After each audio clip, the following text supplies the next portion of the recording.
Hi, everybody. This is Allison from Alley Cat Creations. How are you? Please like, share, and subscribe if you haven't done so already. And if you get anything from my work, a connected dot, an epiphany, a mind-blown moment, a new author to read, a new book to explore, please consider supporting my work. All the links are at the bottom of the description. Blavatsky. This is going to be a good one. Maybe. We'll see. Theories of rotation in science. Before I begin, though, I want to thank everybody for the support of this 2-year channel anniversary.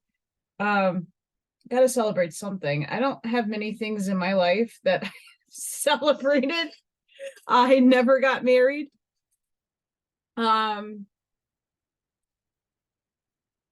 Never had a baby. I had a sweet 16. That was about it. I don't get to celebrate much of anything. I got to celebrate my birthday this year. That was fun. But otherwise, I don't celebrate much. And my half birthday is on the 16th. Yes, I celebrate those things. It's the small things, right? So I really want to thank everybody for watching, because it's a real big thank you to everybody who subscribes, who watches me, and it's just going in my heart and telling you how I feel. And of course, I want to make sure that you at home are thanked, because I live in that heart space. I know sometimes it doesn't seem like I am, but I really am. All right. Okay. Anybody who reads symbolism, okay, yes, I like owls, I like kitty cats, and I like pumpkins. And it was also really a nice, soft, warm blanket that was super reduced off sale, because everything on Halloween already is on sale. It hasn't even happened yet. So I got myself a really, this was expensive and very reduced price. Literally paid $5. It was originally 30. So I'm wrapping myself to keep warm. I'm a little chilly, and my heater, I had to move to my creations table so my shit can cure. So I don't have a heater right here to keep me warm. And yes, my heat's warm. I'm trying to like play with that. It was a little on the warmer side, but now it's getting chilly again. Anywho, to the book, because Blavatsky can be very long and arduous.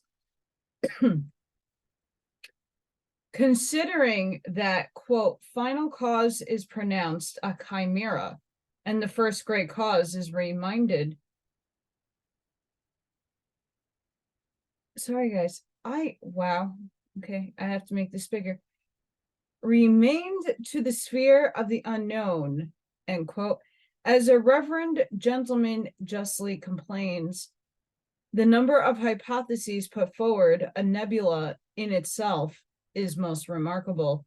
The profane student is perplexed and does not know in which of these theories of exact science he has to believe. Here we have a hypothesis enough for every taste and power of the brain. They are all extracted from a number of scientific volumes. Current hypotheses explaining the origin of rotation. Rotation has oriented either A, by the collision of nebular masses wandering aimlessly in space, or by attraction in cases where no actual input takes place. B, by the tangential action of currents of nebulous matter in the case of amorphous nebula, descending from higher to lower levels, or simply by the action of the central gravity of the mass. Quote, it is a fundamental principle in physics that no rotation could be generated in such a sorry, geez Louise, such a mass by the action of its own parts, as well attempted to change the course of a steamer by pulling at the deck railing.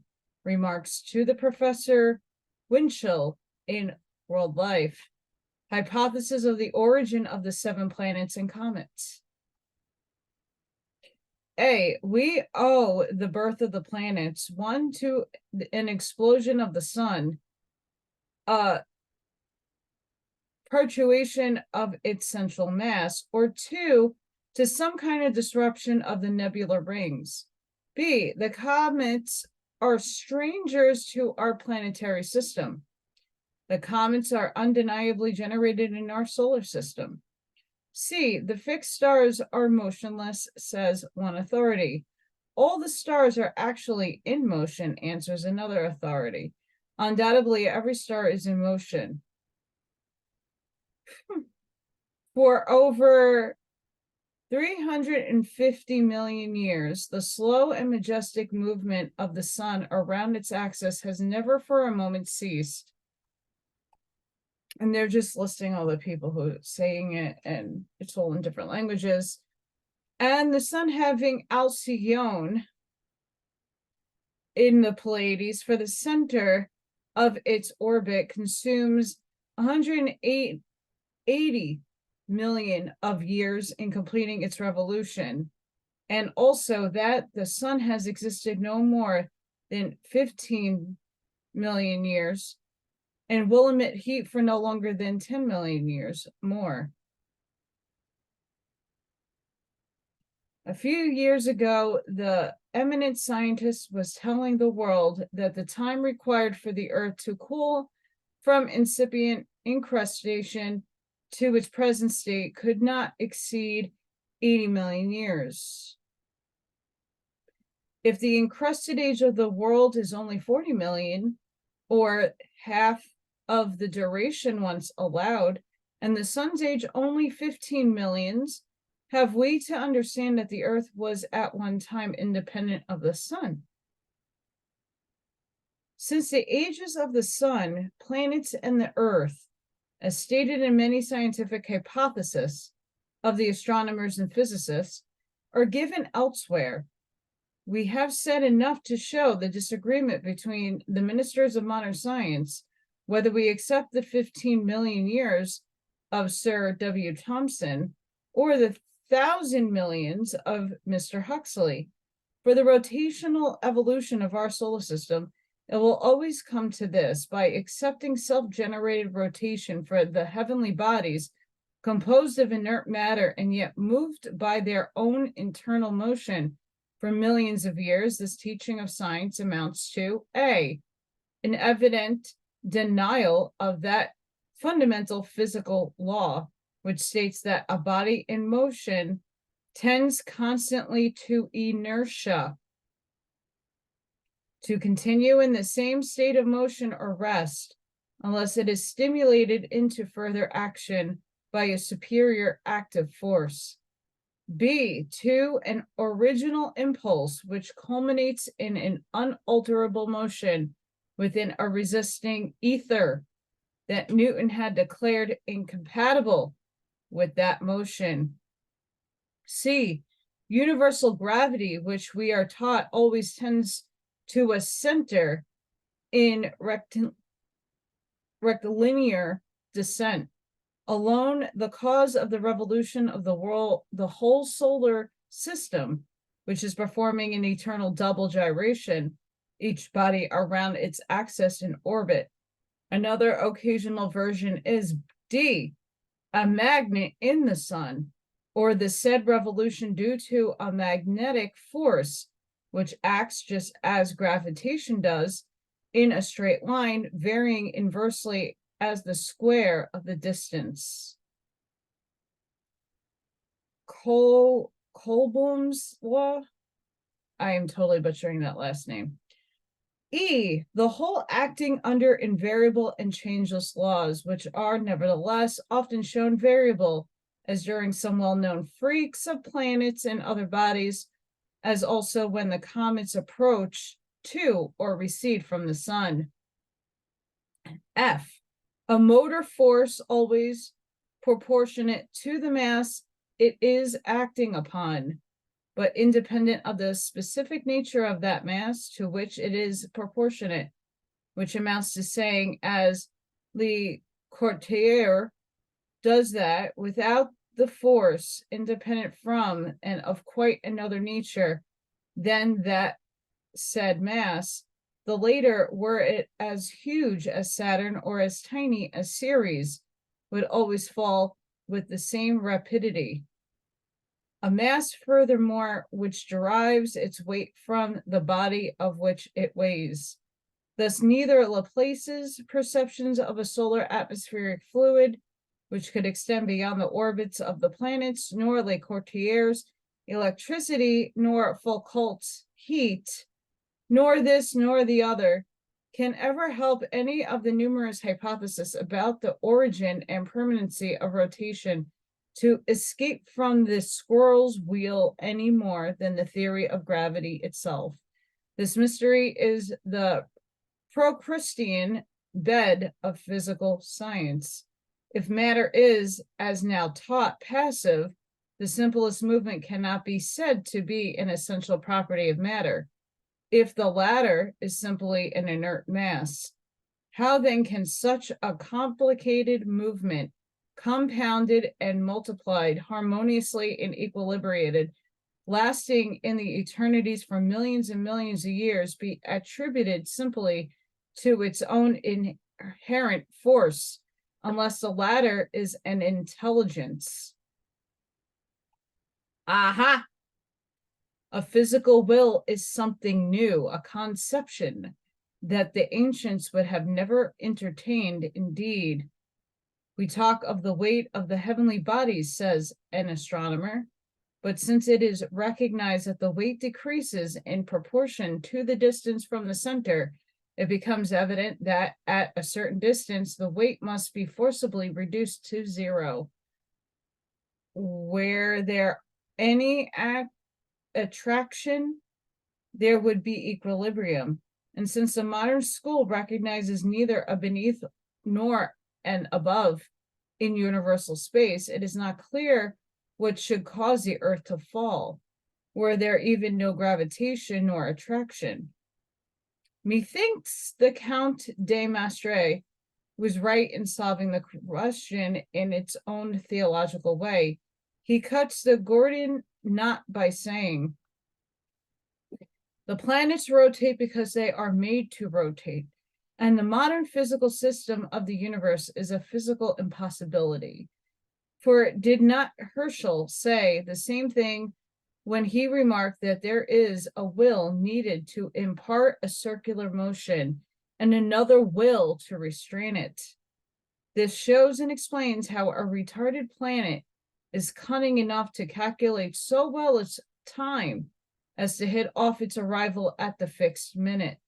For if science sometimes succeeds with its great ingenuity in explaining some of such stoppages, retrograde motions, angles outside the orbits, by appearances resulting from inequity of all their progress and ours in the course of our mutual and respective orbits, we still know that there are others and very real and considerable deviations, according to Herschel, which cannot be explained except by the mutual and irregular action of those planets and by the protruding influence of the sun.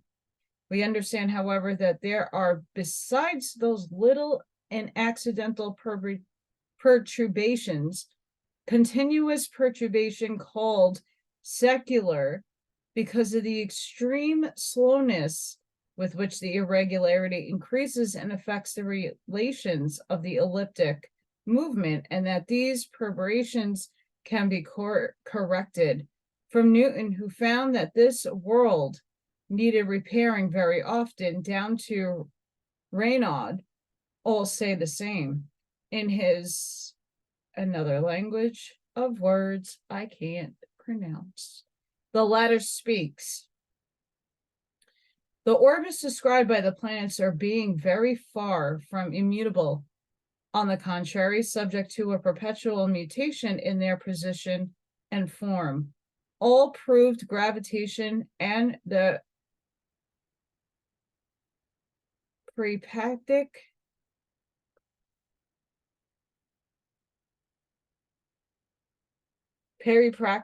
laws, maybe. I know I've read that before. To be as negligent as they are quick to repair their mistakes. The charge as it stands seems to be that they, the orbits, are alternatingly widening and narrowing, that the great axis lengthens and diminishes or oscillates at the same time from the right to the left around the sun. The plane itself in which they are situated, raising and lowering itself periodically while pivoting around itself with a kind of tremor. To this day, Marville, who believes in intelligent workmen ruling invisibly the solar system, as we do, observes very wittily. Veolia certes, a voyage which has little in it of mechanical rigor, at the utmost one could compare to a steamer, pulled to and fro and tossed on the waves, retarded or accelerated, all in each of which impediments might put off its arrival indefinitely, were there not the intelligences of a pilot and engineers to catch up the time lost and to repair the damages. The law of gravity, however, seems to be becoming an obsolete law in starry heaven. At any rate, those long-haired sidereal radicals called comets appear to be very poor receptors of the majesty of that law, and to beard it quite impudently. Nevertheless, all through presenting in nearly every respect phenomena not yet fully understood, comets and meteors are credited by the believers in modern science with the obeying the same laws and consisting of the same matter as the sun, stars, and nebulae, and even the earth and its inhabitants. This is what one might call taking things on trust, even to blind faith. But exact science is not to be questioned, and he who rejects the hypothesis imagined by her students, gravitation, for instance, would be regarded as an ignorant fool for it. Yet we are told that the just cited author a queer legend from the scientific annals. The comet of 1811 had a tail of 120 million miles in length and 25 millions of miles in diameter. At the widest part, while the diameter of the nucleus was about 127,000 miles, more than 10 times that of the Earth. He tells us in order that bodies of this magnitude passing near the Earth should not affect its motion or change the length of the year by even a single second, their actual substance must be inconceivably rare, and it must be indeed. Yet, the extreme tenuity of a comet's mass is also provided by the phenomena of the tail, which, as the comet approaches the sun, is thrown out sometimes to a length of 90 millions of miles in a few hours.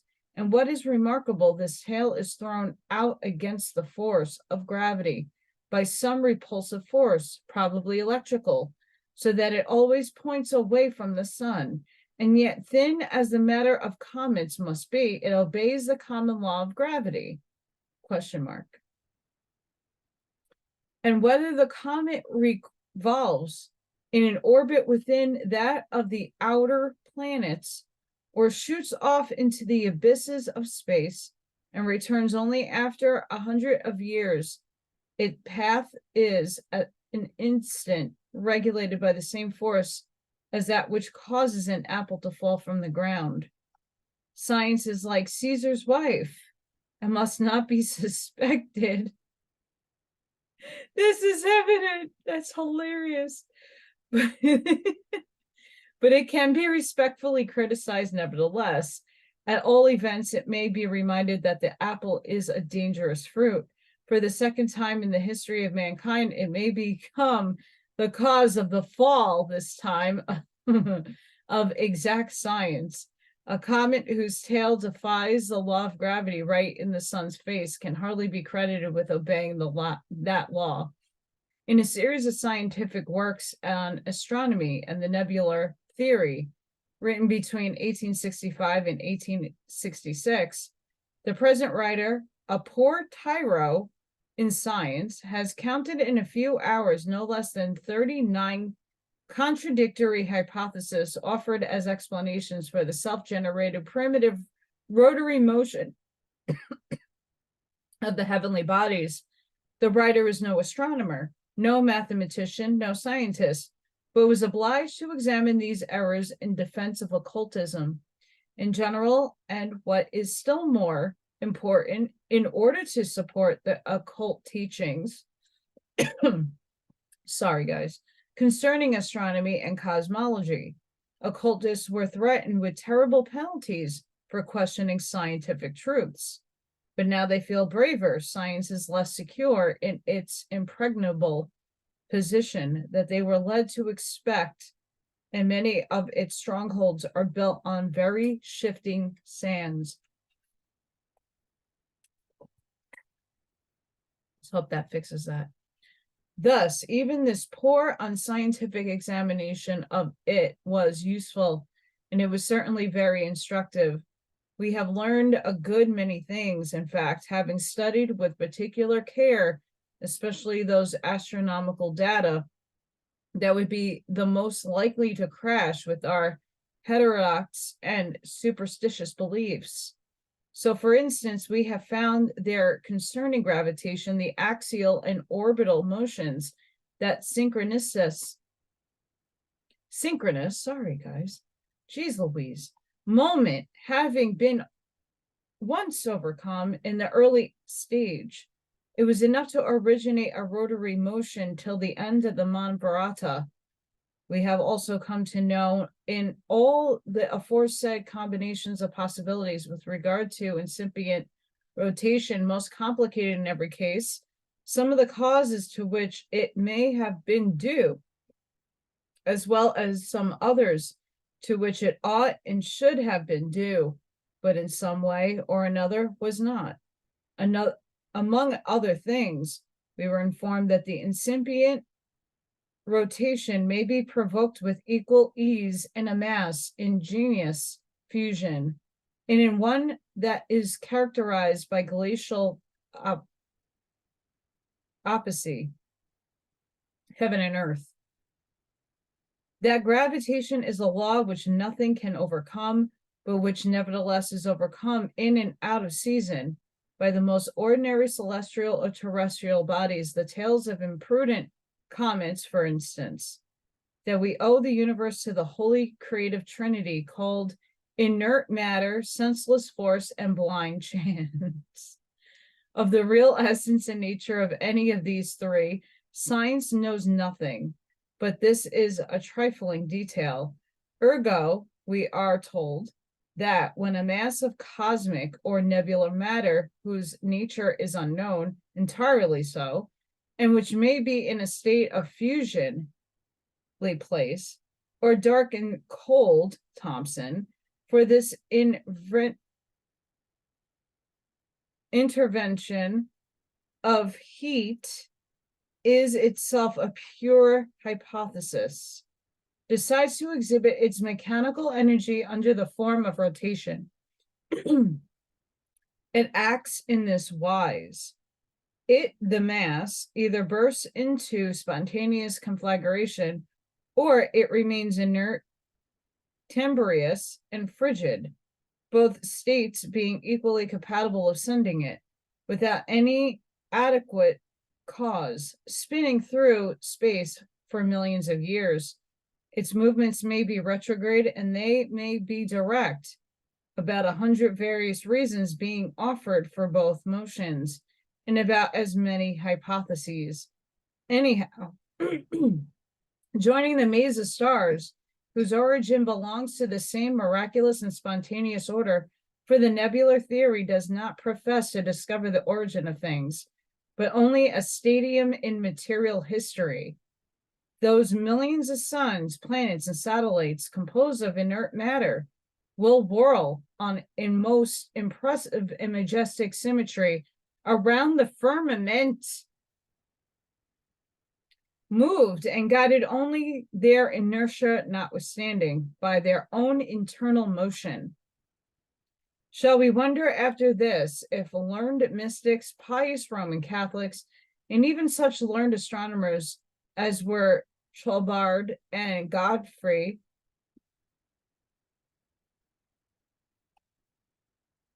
it's not Godfrey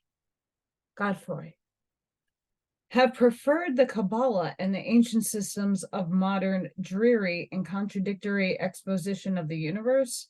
The Zohar makes a distinction, at any rate, between the Hajjasar, the light forces, and the Hashor,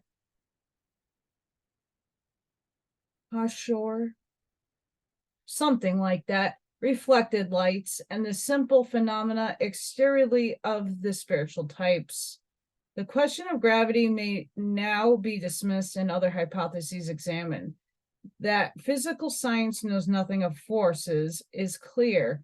We may close the argument, however, by calling to our help one more man of science, Professor James, it's probably James, member of the Academy of Medicine of Montpellier.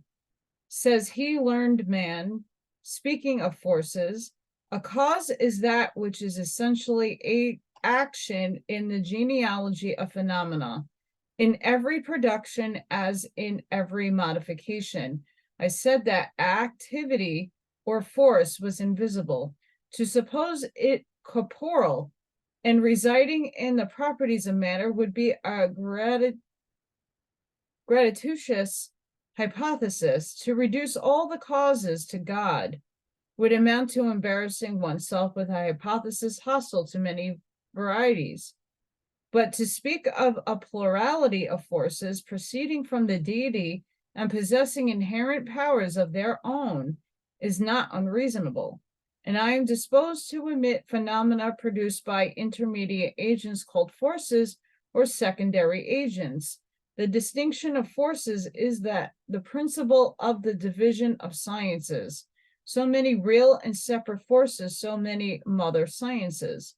No, forces are not superpositions and abstractions, but realities, and the only acting realities whose attributes can be determined with the help of direct observation and induction. Interesting. And we're going to probably do one more because metaphysics is involved. So excited. The masks of science. Physics or metaphysics? If there is anything on earth like progress, science will someday have to give up. Mullins, such monstrous ideas as her physical self-guiding laws, void of soul and spirit, and then turn to the occult teachings. It has been done so already, however, altered all the title page and revised editions of the scientific catechism.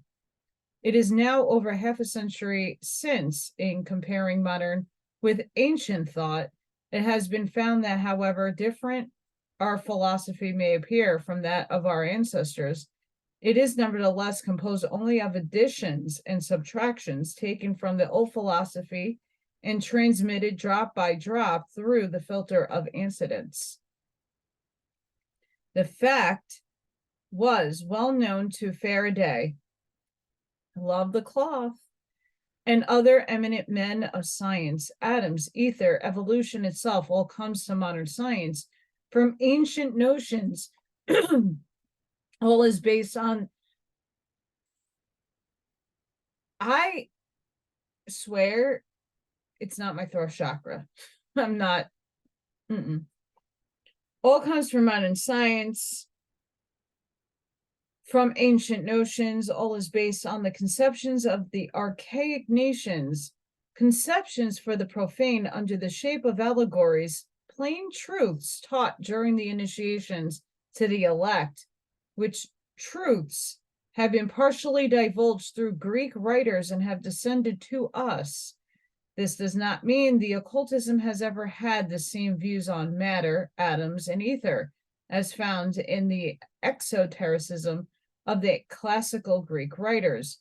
Yet if we believe Mr. Tyndall, even Faraday was an Aristotelian and an agnostic more than a materialist. In his Faraday as discoverer, the author shows the great physicist using an old reflections of Aristotle, which are concisely found in some of his works. Faraday, Boscovich, and all others, however, who see in the atoms and molecules centers of force, and in the corresponding element force an entity by itself, are far nearer the truth, perchance, than those who, denouncing them, denounce at the same time the old corpuscular Pythagorean theory, one, by the way, which was never passed to posterity as the great philosopher really taught it, on the ground of its delusion that the conceptual elements of matter can be grasped as separate and real entities. The chief and most fatal mistake and fallacy made by science, in the view of the occultists, lies in the idea of the possibility of such a thing as inorganic or dead matter in nature. In anything dead or inorganic, capable of transformation or change, occultism asks, and is there anything under the sun which remains immutable or changeless? The fallacy is nowhere better illustrated than in the scientific work of a German servant, Professor Philip Spiller. In this cosmological treatise, the author attempts to prove that no material constituent of a body, no atom in itself originally endowed with force, but the very such atom is absolutely dead and without any power to act at a distance. The statement, however, does not prevent Spiller from enunciating an occult doctrine and principle. He asserts the independent substantiability, something like that, of force, and shows it as an incorporeal stuff or substance. Now, substance is not matter in metaphysics, and for argument's sake, it may be granted that it is a wrong expression to use, but this is due to the poverty of European languages and especially to that of scientific terms. This stuff is identified and connected by Spiller with the ether. Expressed in occult language, it might be said with more correctness that this force substance is the ever active, phenomenal, positive ether, parakti, while the omnipresent, all-pervading ether is the nominum of the former, the substratum of all, the akasha. Nevertheless, Stallo falls foul of Spiller, as he does all the materialists. He is accused of utter disregard of fundamental correlation of force and matter, of neither of which science knows anything certain. For these hypothesized half-concept is in the view of all other physicists and not only imponderable, but destitute of cohesive, chemical, thermal, electrical, and magnetic forces, of all of which forces, according to occultism, ether is the source of cause. Therefore, Spiller, with all his mistakes, exhibits more intuition than any other modern scientist, with the exception of Dr. Richardson, perhaps the theorist on the nerve force or nervous ether, also on sun force and earth force. For ether in esotericism is the very quintessence of all possible energy, and it is certainly to this universal agent composed of many agents that all the manifestations of energy in the material, physic, and spiritual worlds are due. What are electricity and light, in fact? How can science know that one is a fluid and the other a mode of motion? Why is it not made clear why a difference should be made between them, since both are considered force correlations? Electricity is a fluid, we are told, immaterial and non-molecular, though Helmholtz thinks otherwise, and the proof of it is that we can bottle it up, accumulate and store it away. Then it must be simply matter and no peculiar fluid. Nor is it only a mode of motion, for motion can hardly be stored in a Leyden jar. As for light, it is a still more extraordinary mode of motion, since marvelous as it may appear, light also can actually be stored up for use. A demonstration demonstrated by Professor Grove nearly half a century ago.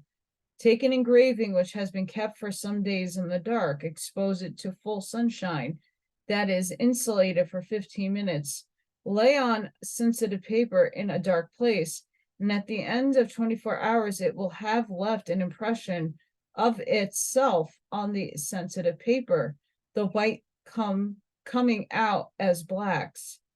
There seems to be no limit for the reproduction of engravings. What is it that remains fixed, nailed, so to say, on the paper? It is a force, certainly, that fixed the thing. But what is that thing, that residue, or which remains on the paper? Our learned men will get out of this through some scientific technicality.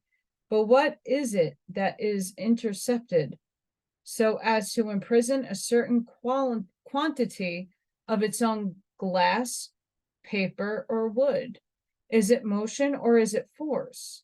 Or shall we be told that what remains behind is effect only of the force or motion? Then what is this force? Force or energy is a quality, but even quality must belong to something or somebody. In physics, force is defined as that which changes or tends to change any physical relation between bodies, whether mechanical, thermal, chemical, electrical, magnetic, etc. But it is not that force or that motion which remains behind on the paper. When the force or motion has ceased to act, and yet something which our physical senses cannot perceive has been left there to become a cause in its turn and produce effects. What is it? It is not matter, as defined by science, matter in any of its known states. An alchemist would say, so frustrated with my. An alchemist would say it was a spiritual secretion and would be laughed at. But yet when the physicist said that electricity stored up was a fluid, or that light fixed on a paper is still sunlight, that is science. In the opinion of an experienced occultist, one who has verified the whole series of nadiyas, of causes and effects that finally project their last effect onto this our plane of manifestation, one who has traced matter back to its nominal state, the explanation of the physicist is like calling anger or its effects, the exclamation provoked by it, a secretion or a fluid, and man the cause of it, its material conductor. But as Grove prophetically remarked, that the day is fast approaching when it will be confessed that the forces we know of are but the phenomenal manifestations of realities we know nothing about, but which were known to ancients and by the worshipped. He made one still more suggestive remark, however, which ought to have become the motto of science, but has not. Sir W. Grove said that science should have neither desires nor prejudices. Truth should be her sole aim. Meanwhile, in our days, scientists are more self-opinionated and bigoted than even the clergy, for they minister too if they do not actually worship force matter, which is their unknown God. And how unknown is it may be inferred from the many confessions of the most eminent physicists and biologists, with Faraday as at their head. Not only, he said, could be never presumed to pronounce whether force was a property or a function of matter, he actually did not know what was meant by the word matter.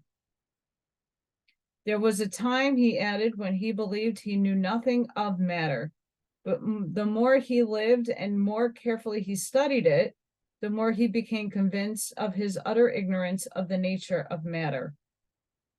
Fun times, right? The occultists are often misunderstood because, for a lack of better terms, they apply to the essence of force under certain aspects the descriptive epithet of substance. Epithet. I can't project that word.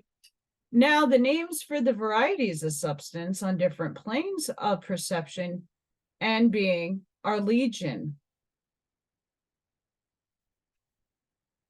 Eastern occultism has a special appellation for each kind, but science, like England, in the recollection of a witty Frenchman blessed with 36 religions and only one fish sauce, has but one name for all, namely substance. Moreover, neither the orthodox physicists nor their critics seem to be very certain of their premises, and are as apt to confuse the effects as they do the causes. It is incorrect, for instance, to say Stallo does that matter can no more be realized or conceived as mere spatial presence than as a concretion of forces, or that force is nothing without mass and mass is nothing without force, for one is nominal and the other is phenomenal. Again, Schilling, when saying that it is a mere delusion of the fantasy that something we know not what remains after we have denuded an object of all the predicts belonging to it, could never have applied the remark to the realm of transcendental metaphysics. It is true that pure force is nothing in the world of physics. It is all in the domain of spirit, says Stallo. If we reduce the mass upon which a given force, however small, acts to its limit zero, or mathematically expressed until it becomes infinitely small, the consequence is that the velocity of the resulting motion is indefinitely great, and that the thing is at any given moment neither here nor there, but everywhere. There is no real presence. It is impossible, therefore, to construct matter by a synthesis of forces. This may be true in the phenomenal world, inasmuch as the elusive reflection of the one reality of the supersensual world may appear true to the dwarfed conceptions of a materialist. It is absolutely incorrect when the argument is applied to things in what the Kabbalists call the supermundane spheres. Inertia, so called, is force, according to Newton. And for the student of esoteric sciences, the greatest of the occult forces, a body may be considered divorced from its relations with other bodies, which, according to the physical and mechanical sciences, give rise to its attributes only conceptually and on this plane of illusion. In fact, it can never be so detached, death itself being unable to detach from its relation with the universal forces, of which the one force or life is a synthesis, but simply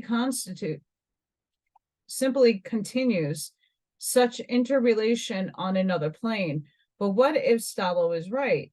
Can Dr. James Krull mean when it's speaking on the transformation of gravity, he brings forward the view advocated by Faraday, Waterston, and others, for he says very plainly that gravity is a force pervading space external to bodies, and that on the mutual approach of the bodies, the force is not increased, as is general supposed, but the bodies merely pass into a place where the force exists with greater intensity. No one will deny that a force, whether gravity, electricity, or any other force which exists outside of the bodies and in open space, be it either ether or vacuum, must be something and not a pure nothing when conceived apart from a mass.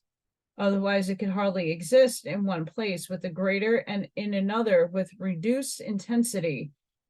G.A. Huron declares the same in his Théorie mécanique des univers.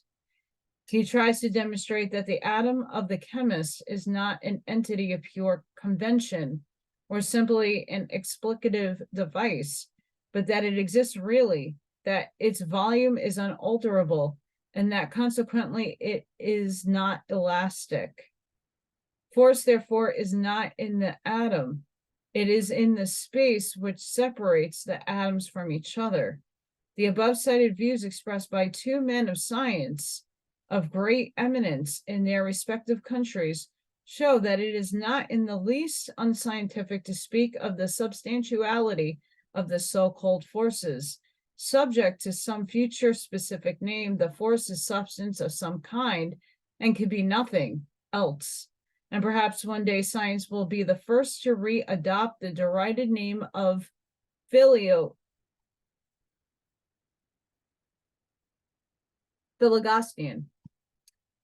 Whatever may be the future name given to it, to maintain that force does not reside in the atoms but only in space between them may be scientific enough. Nevertheless, is it not true?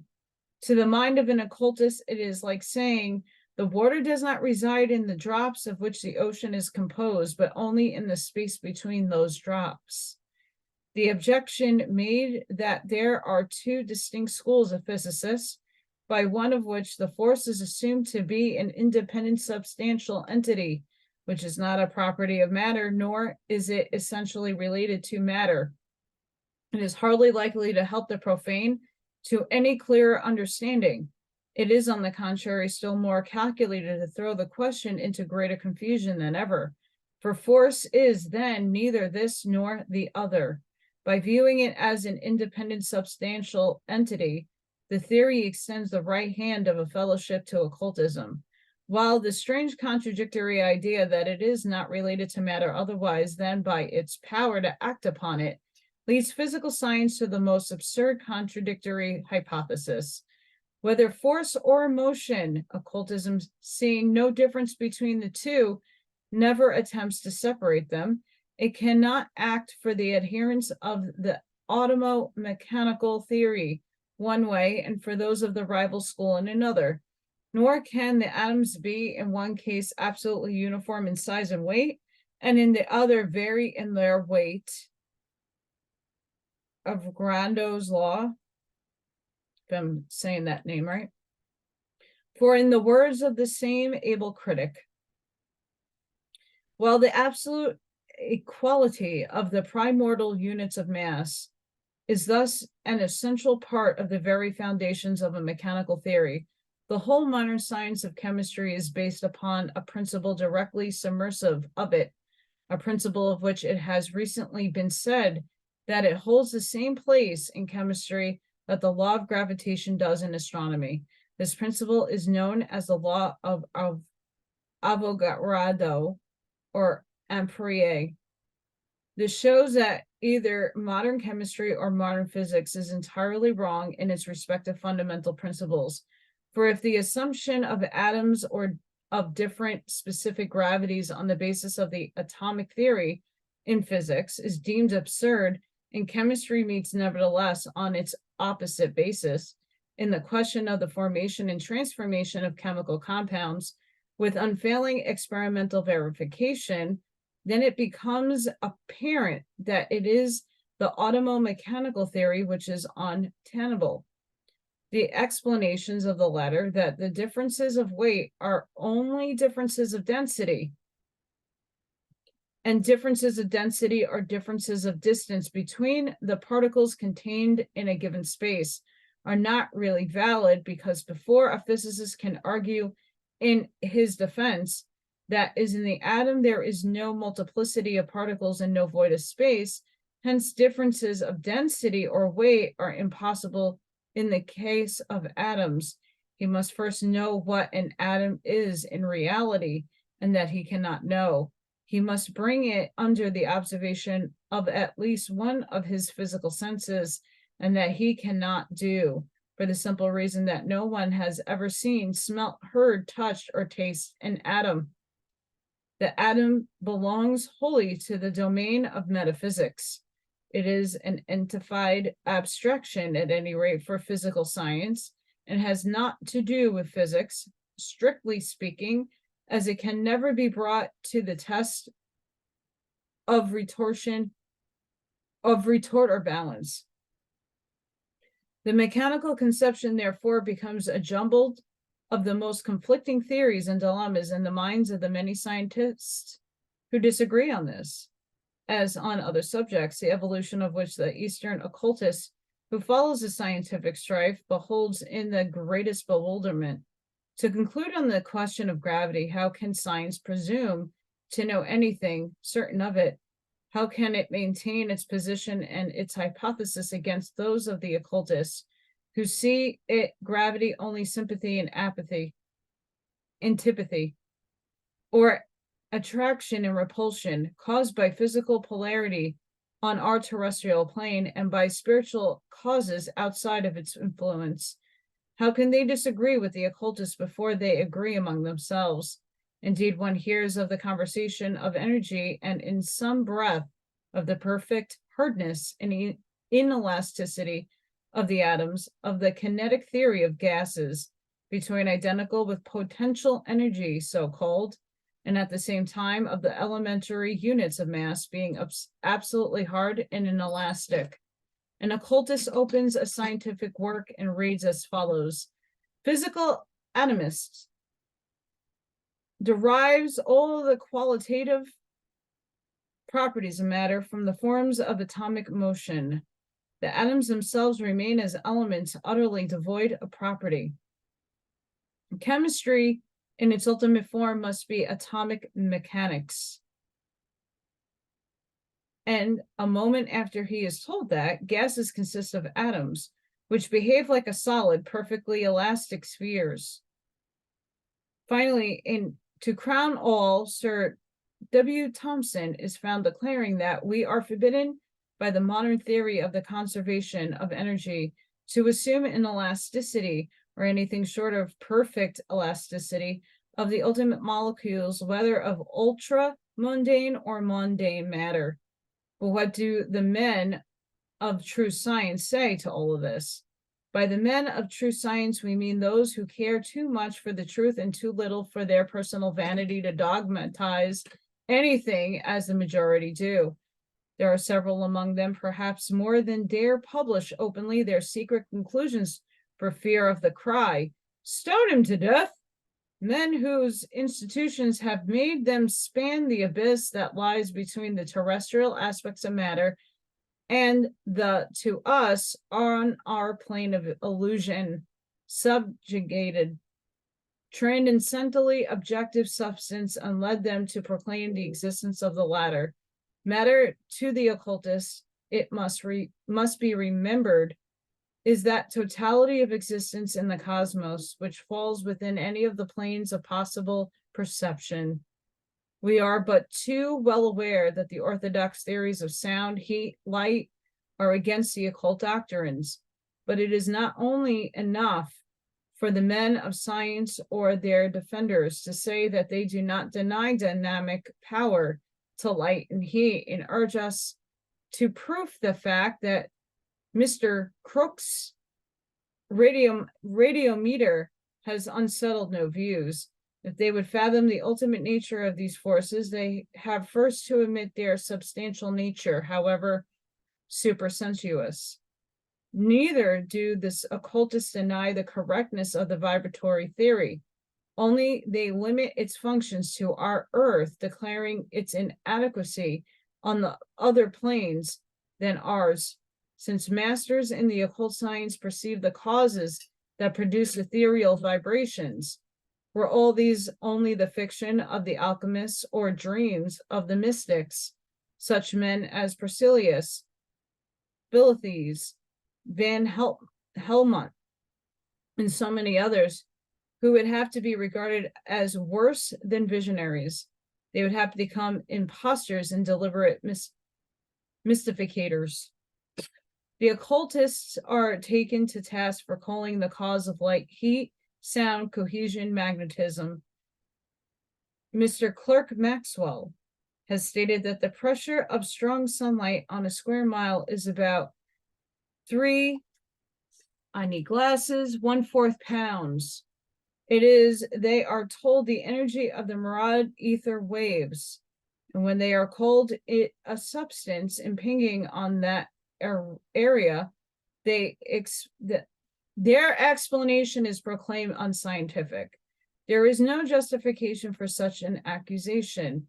In no way, as stated more than once before now, do the occultists dispute the explanations of science as affording a solution of the immediate objective agencies at work.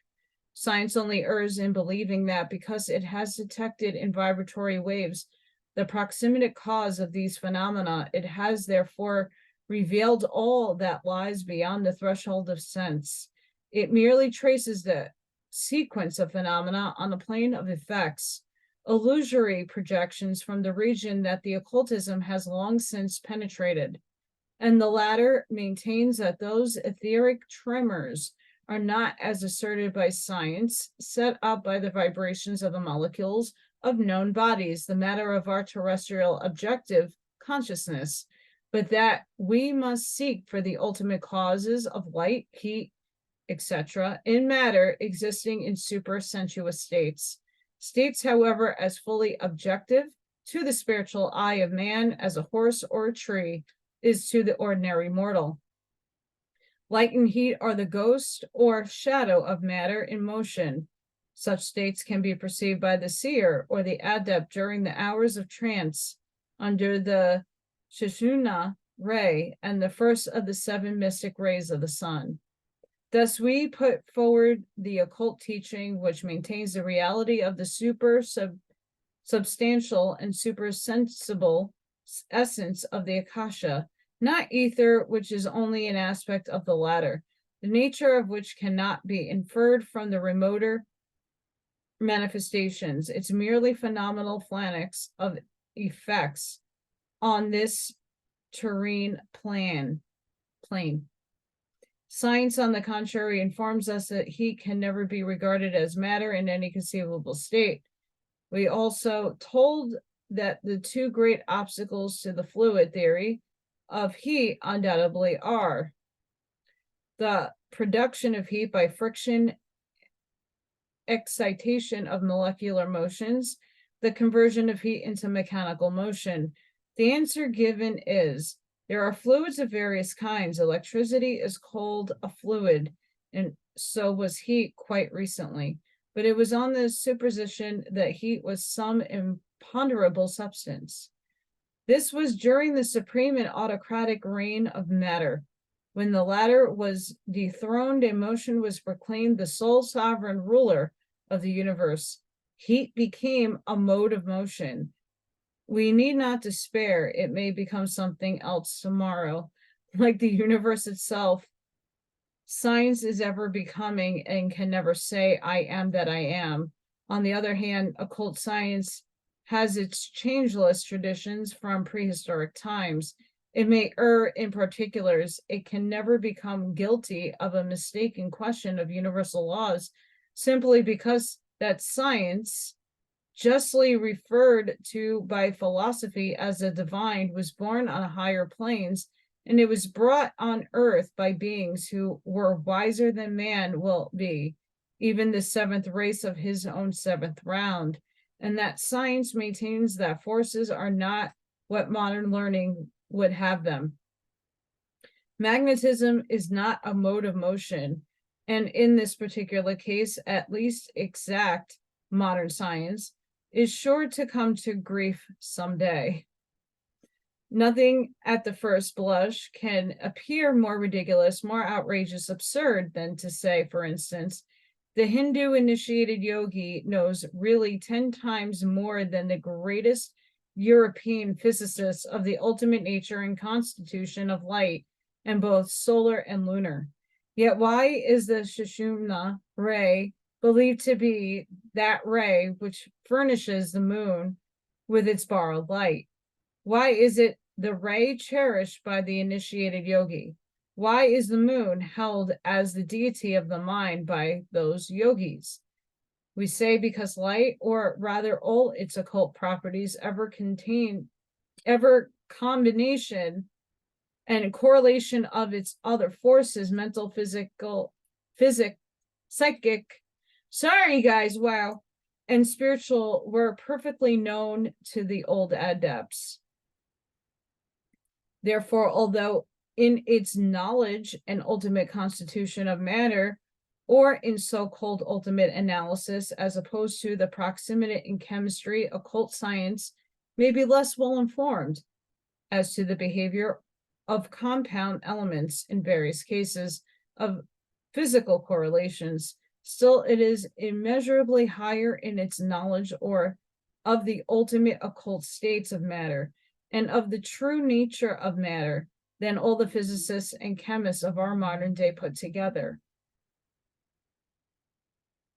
Interesting. Now, if we state the truth openly and in full sincerity, namely that the ancient initiates had a far wider knowledge of physics as a science of nature than our academies of science, all taken together possess, the statement will be characterized as an impertinence, as an absurdity, for physical sciences are considered to have been carried in our age to the apex of perfection. Hence the twitting query, can the occultists meet successfully the 2 points, namely A, the production of heat by friction, excitation of molecular motions, and B, the conversion of the conversion of heat into mechanical force, if they hold to the old exploded theory of heat being a substance or a fluid? To answer the question, it must first be observed that the occult sciences do not regard either electricity or any of the forces supposed to be generated by it as matter in any of the states known to physical science. To put it more clearly, none of these forces, so-called, are either solids, gases, or fluids.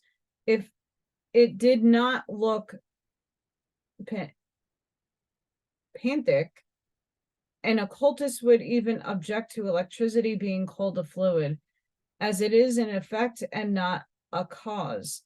But it's nominal, he would say, is a conscious cause. The same in the case of force and the atom. Let us see what an eminent academician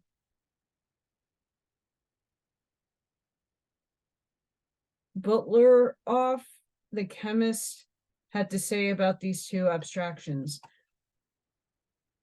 I'm hoping that this isn't going this long because I might cut it short because my eyesight's all over the place. I'm getting downloads. So I do apologize. I'm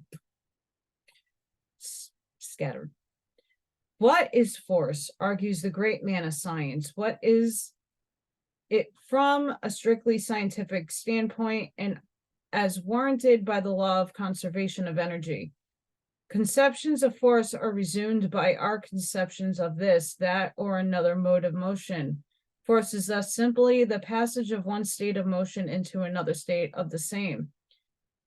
Of electricity into heat and light, of heat into sound or some mechanical function, and so on. The first time electric fluid was produced by man on earth, it must have been by friction. Hence, as well known, it is the heat produces it by distributing its Laya state. and electricity exists no more on Earth per se than heat or light or any other force. They are all correlations, as science says. When a given quantity of heat assisted by a steam engine is transformed into mechanical work, we speak of steam power or force. When a falling body strikes an obstacle in its way, thereby generating heat and sound, we call it the power of collision. When electricity decomposes water or heats a platinum wire, we speak of the force of the electrical fluid. When the rays of the sun are intercepted by the thermometer bulb and its quicksilver expands, we speak of the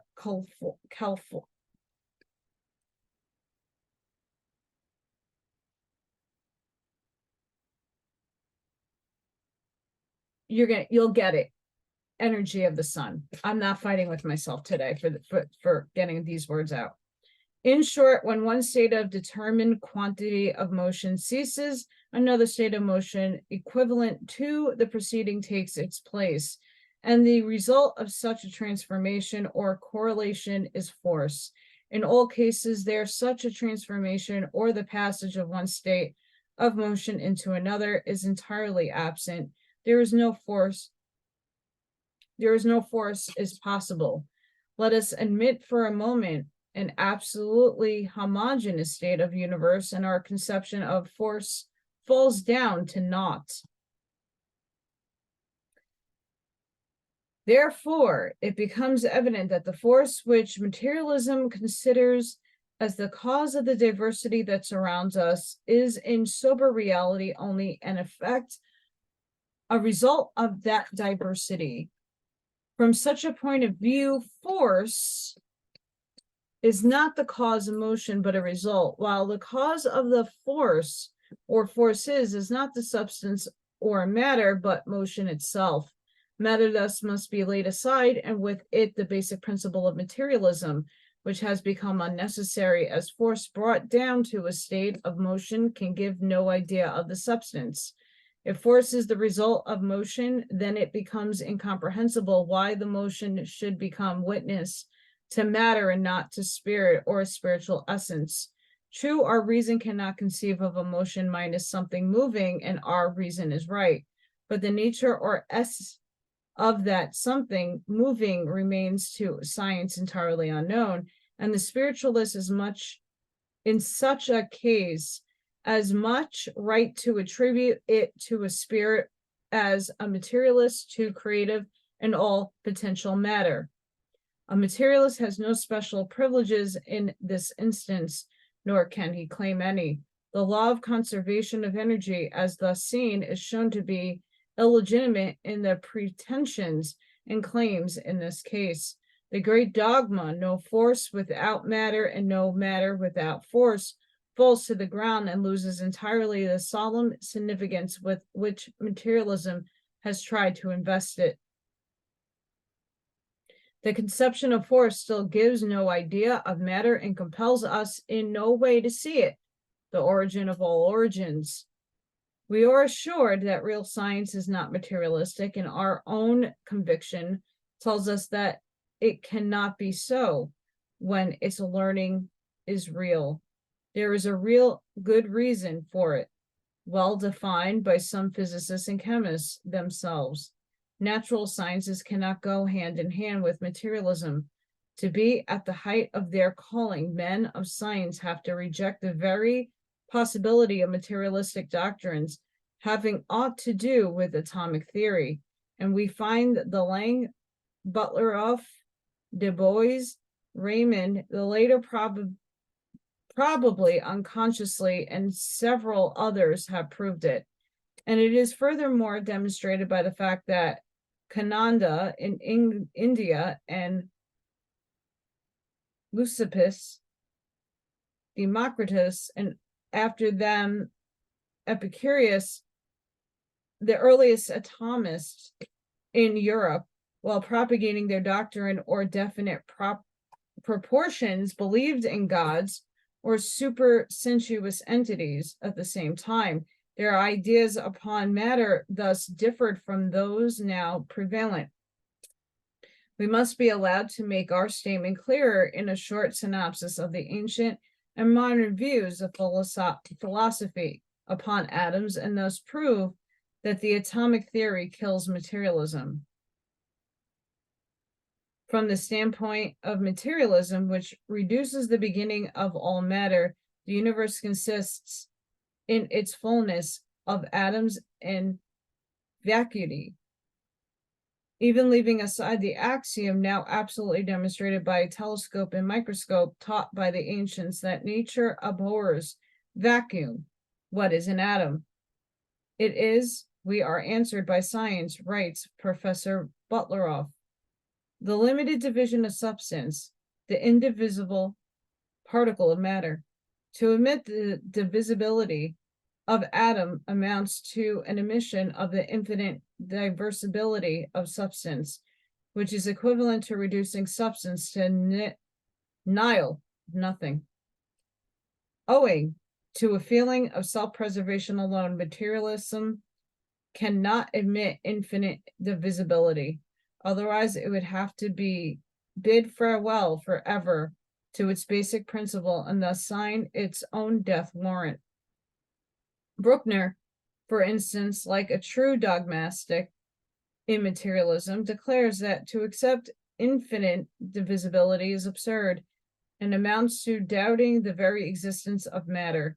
The atom is indivisible, then, says materialism. Very well.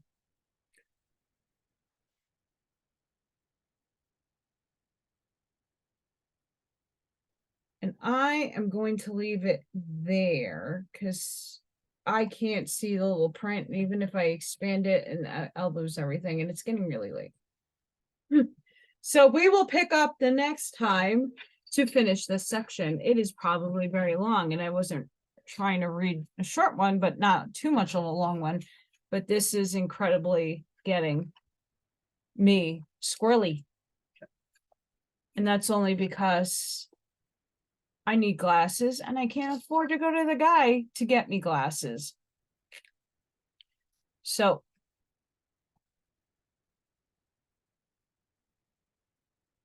I'm going to write this down.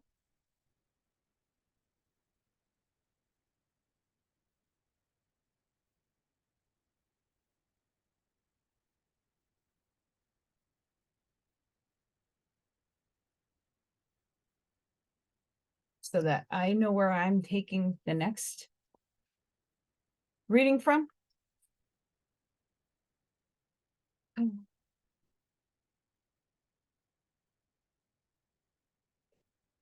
Oh, Blavatsky, do you make me frustrated?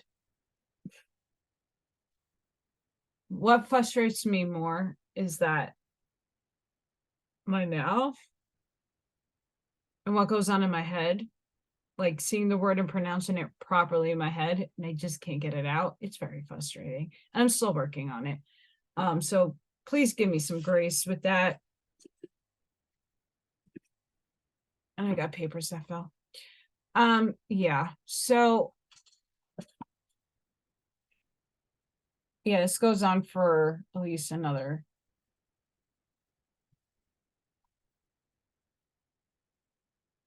5 pages. So we'll finish that the next time, and then we'll start the next one. How's that? Because I can't. But it's already, by me, 11:30. I don't remember when I started, but it wasn't that late. So I went on for a bit. So guys, sending each and every one of you love, light, protection, and shielding. Please have an amazing, incredible weekend. Please be safe, be seen. And about tomorrow, do not worry. Stop feeding a fear agenda because you're giving it energy to manifest, and let's not do that. Again, thank you to everybody who's liking, sharing, and subscribing and checking my channel out, period. Thank you guys.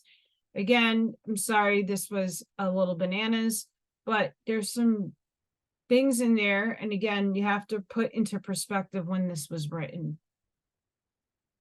Big key right there. Okay, guys. Hope you all have a good night, and I will see you on the next one.